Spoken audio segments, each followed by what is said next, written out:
The 2023 FIFA Women's World Cup will see the best footballers on the planet do battle. Can France's talented squad finally deliver on their promise? While England defender Lucy Bronze is aiming for more international silverware. Immerse yourself in the biggest sporting event of the year with the Contenders. Solon gets the goal!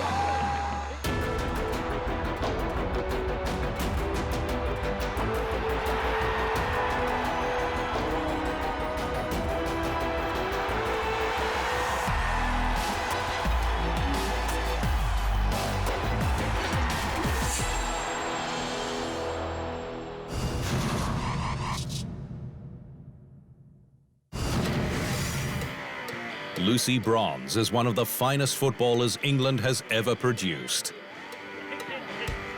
Since making her international debut in 2013, Bronze has been a mainstay for the Lionesses, earning her 100th cap in October 2022.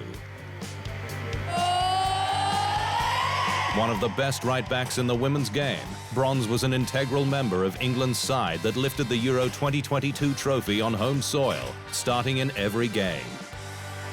And after breaking her country's 56-year trophy drought, she is aiming for more silverware at the 2023 Women's World Cup. Come on, on top of the world, on top of Europe. Yeah, another trophy, but the best one by far. But there's still one more that we can still get our hands on next year. A model of consistency for club and country, Bronze is one of the game's most decorated defenders. She has won 3 Women's Super League titles, 2 with Liverpool and 1 at Manchester City, as well as a swag of individual honours. Her time in France with Lyon was even more fruitful, winning 9 trophies in 3 seasons, including a treble and 3 Champions League titles. But all the success at club level hasn't extinguished the desire for success with England. The hurt of a semi-final defeat to eventual champions, the United States, at the 2019 World Cup still burns. My season with Lyon was fantastic. I mean, I played with some of the best players in the world there. So, you know, we're always winning games, playing well, winning trophies, but for me, the goal in 2019 was all eyes were always on the World Cup. So obviously still disappointed to have fallen short. Bronze will now head to Australia and New Zealand, a member of Barcelona's formidable squad. She joined the Catalans on a free transfer in June 2022. You know, I'm just really excited to play for a club like Barcelona. Is incredible, one of the biggest teams in the world, and yeah, just excited about it and can't wait to get into training with the girls. Bronze's commanding form for club and country has made her a magnet for individual accolades. In 2019, she became the first English footballer to win the UEFA Women's Player of the Year award. The following year, Bronze was named the best FIFA women's player, the first Lioness and first defender to scoop the award. But her path to the top was full of challenges. She suffered 4 serious knee injuries that left her unable to run by the time she was 18, sidelining her for 2 years. As a result, she wasn't given much hope of forging a long career. I was told at 20 years old that I wouldn't play past 27, Bronze said. Now aged 31 and one of the most experienced members of England's squad, Bronze is determined to add a World Cup to her glittering CV. Off the back of, you know, sort of successful tournaments, you know, we've made 3 consecutive semi-finals now of World Cup, Euros, a World Cup. So we've kind of, you know, created this buzz around the female game that we can be a successful team, that we have got, you know, top players that play for England, and people are excited about that. Bronze will play a crucial role in England's bid to be crowned world champions for the first time.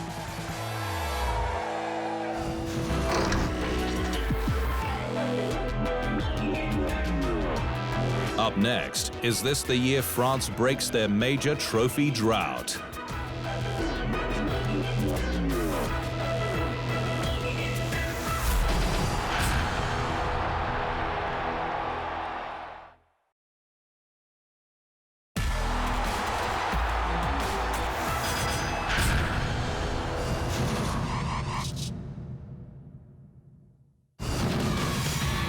France has never won a major trophy in women's football, but they're getting closer. Since the turn of the millennium, Le Bleu have consistently qualified for major tournaments, appearing at the last 4 World Cups. They achieved a best-ever 4th-place finish in 2011, followed by back-to-back quarterfinals in 2015 and 2019 on home soil. Their 2019 campaign came to an end at the hands of eventual champions, the United States. Euro 2022 was another positive step for the French, making the semi-finals for the first time after 3 consecutive quarter-final exits. But there was still a sense of regret despite making the last 4. Of course, we are competitors. We are all disappointed. There is a bit of sadness. This is to be expected because we wanted to bring this cup home. But you have to believe. Dare to believe and never let go. We have a warrior mentality. While the disappointment was clear, there's optimism that a piece of major silverware isn't too far away. The foundation is solid. We have built something great with a very cohesive, hard-working group that does not like to lose. That's a good omen for the future. Since her appointment as coach in 2017, Corinne Diac's decisions have drawn criticism, particularly the shock omission of PSG star and France's most prolific striker, Marie-Antoinette Katoto, for the 2019 World Cup. Despite having her management style questioned by several senior players, Diac continues to have the backing of the French Football Federation. France cruised through qualifying for the 2023 finals in Australia and New Zealand, winning all 10 games, scoring 54 goals and conceding just 4. They've been drawn in Group F alongside South American heavyweights Brazil. France and Brazil have World Cup history, having met in the round of 16 in 2019, with the French winning 2-1 in extra time. France is a very good team and they are ranked very high. But I don't want to get carried away. There are 2 other teams. While France are striving to win their first major trophy, they have one of the most decorated women's footballers within their ranks, Captain Wendy Renard. Having won 15 league titles, 9 French Cups and 8 Champions Leagues with French giants Lyon, Renard knows a thing or two about winning. Boasting an impressive goal-scoring record for a central defender, she top-scored for France at the 2019 World Cup with 4 goals. Renard brings a wealth of experience to the French team. No one in the squad has won more international caps. In Renard and Katoto, they have dominant forces at both ends of the pitch.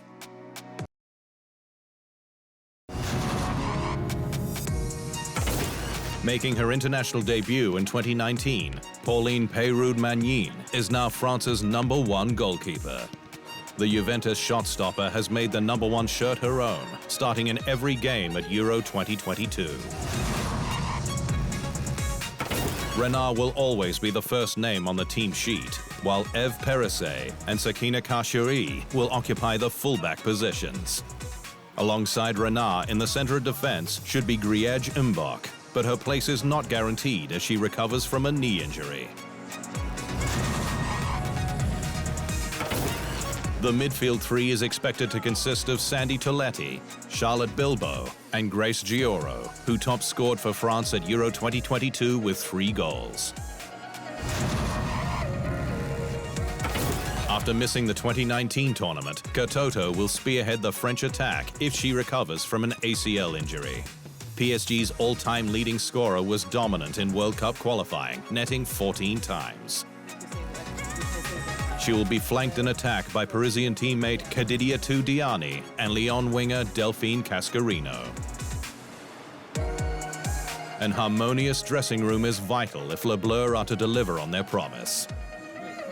Boasting one of the most talented squads in the women's game, Is this the year France finally succeeds on the world's biggest stage?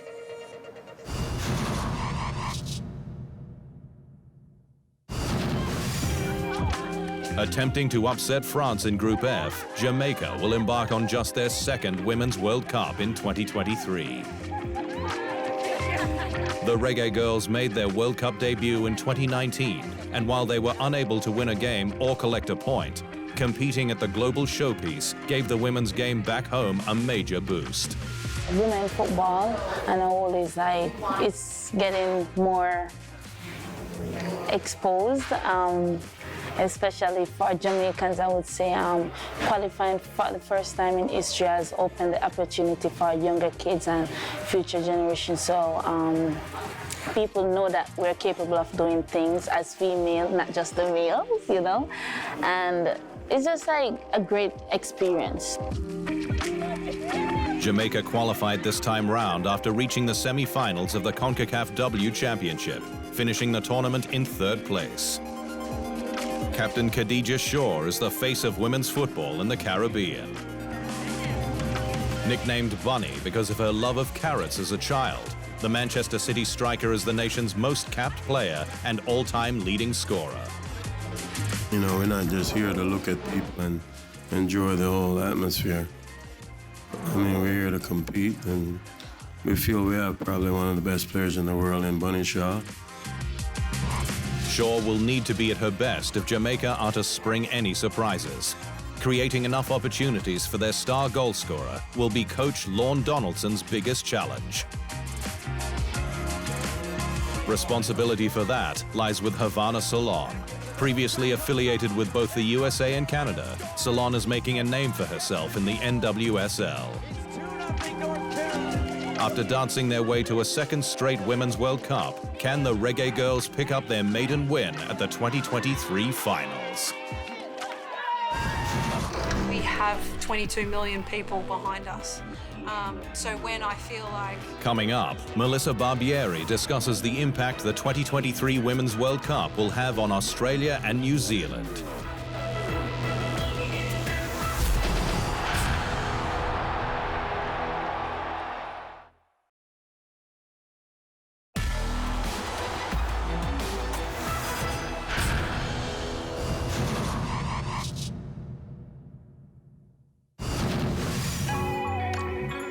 As the countdown to the 2023 Women's World Cup ticked to just 1 year to go, FIFA unveiled what the organization calls a unity pitch in the Australian city of Sydney.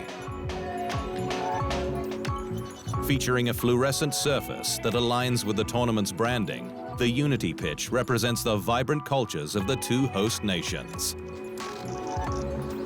It aims to provide opportunities for diverse communities to celebrate football and encourage more women and girls to play the sport. The pitch then embarked on a tour to each of the 9 host cities in the lead-up to the tournament. FIFA will donate a unity pitch to both Australia and New Zealand as part of the organization's commitment to leave a lasting legacy in the region. A cultural ceremony in Sydney also took place during celebrations to mark the 1 year to go milestone. The tournament that is going to take place here in 1 year is a tournament of many firsts.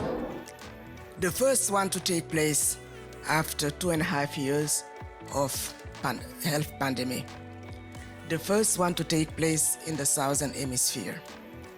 The first one that will see 32 teams playing at global stage.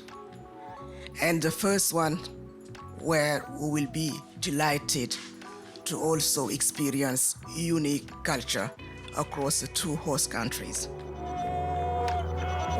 In New Zealand, the 1 year countdown was marked with a cultural lighting ceremony at dawn in Hamilton.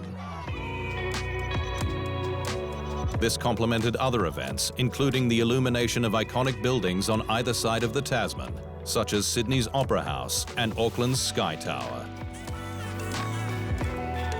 The activations captured the building excitement in the Southern Hemisphere. Oh, the growth of the women's game over the last year has been absolutely phenomenal, and I just witnessed that in England at the Women's Euros with sold-out stadiums everywhere. I think Kiwis and Aussies do get a sense of what's coming, but some of the images that we're seeing and the stories that we've been reading about these sold-out stadiums is certainly paving the way for us in the lead-up to FIFA Women's World Cup in 2023. The 2023 Women's World Cup is set to be one of the biggest sporting events ever held in Australia and New Zealand.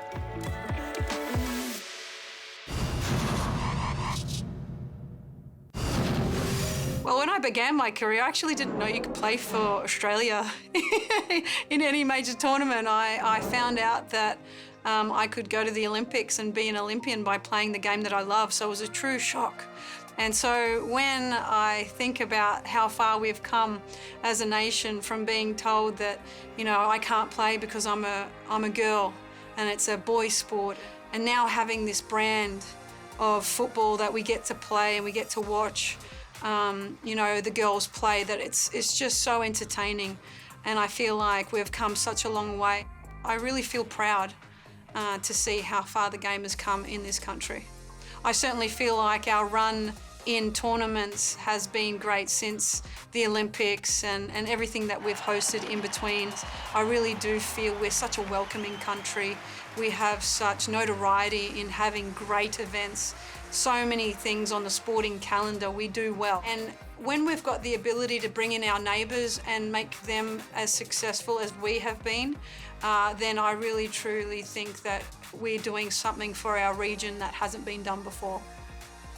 When so many people are coming to our shores from so many different heritages and backgrounds, I really want them to immerse themselves in our Indigenous cultures, both ours and New Zealand's Maori culture.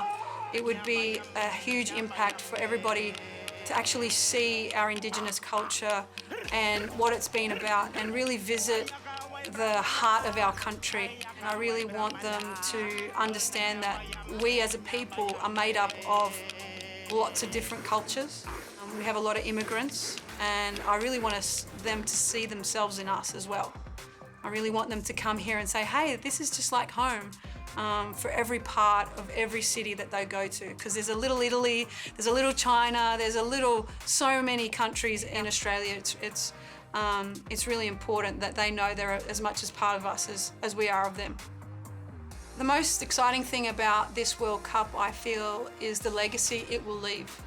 I feel like the legacy this World Cup will leave is on every club, in the grassroots, to every professional team in the Liberty A-League. I really feel like this World Cup will shine a light on what we can do as a country, but also what we can do in the future. And when you put the resources into a game and really back it, you'll see us come to the fore on the world stage. And then the most exciting thing will be how the Matildas perform with that support behind them. I feel like the Matildas have a special place in supporting culture because of our never say die attitude. I feel like for a long time we've been underdogs and we exceeded people's expectations. When we go and play overseas, we have 22 million people behind us. So when I feel like I step onto the pitch and I wear my national team jersey, I know I'm not just a single person anymore, that I am 22 million. And for a long time there, we couldn't see the support. It was hard to see because no social media, but now it's really, really risen.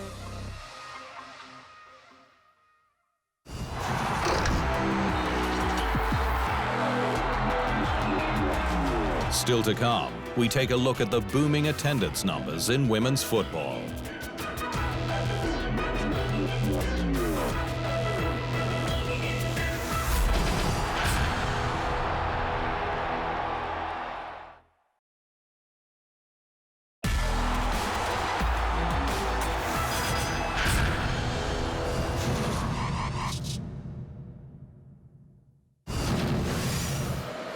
More people are watching women's football than ever before.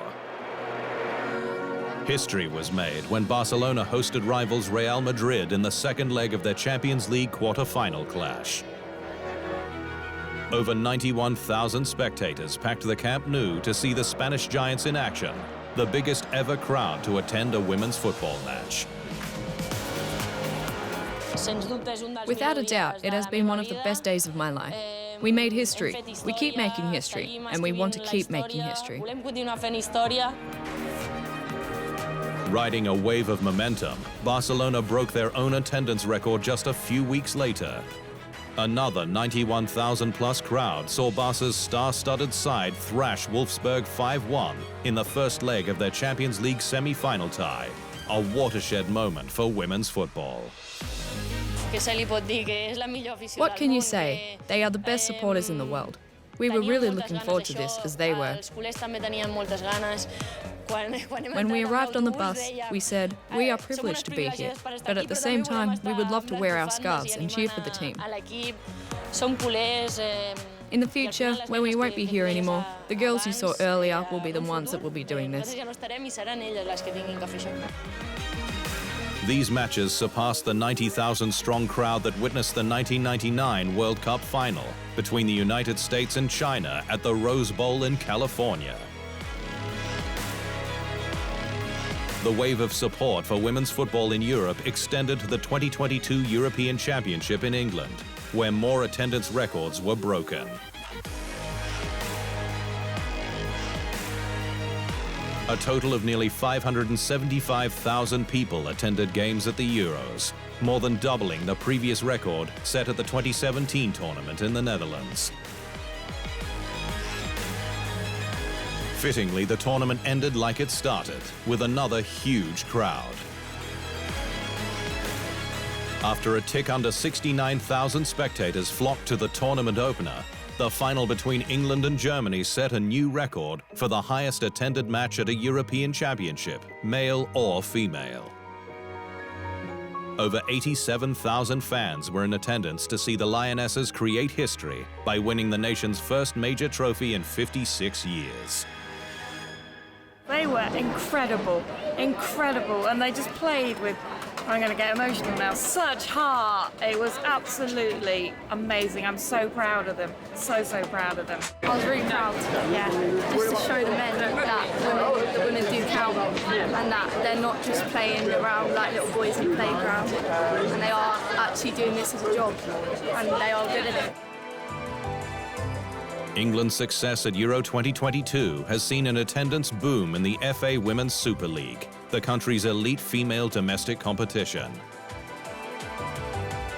It was reported last December that crowds in the WSL have risen a staggering 200% from last year on the back of the Lionesses' European triumph. A new WSL attendance record was set last September when over 47,000 spectators turned out to watch Arsenal beat North London rivals Tottenham Hotspur at the Emirates Stadium. And more bumper crowds are forecast for the 2023 Women's World Cup in Australia and New Zealand, with 1.5 million people estimated to attend the tournament. Women's football is growing at an exponential rate, and it should come as no surprise to see more attendance records smashed in the coming years.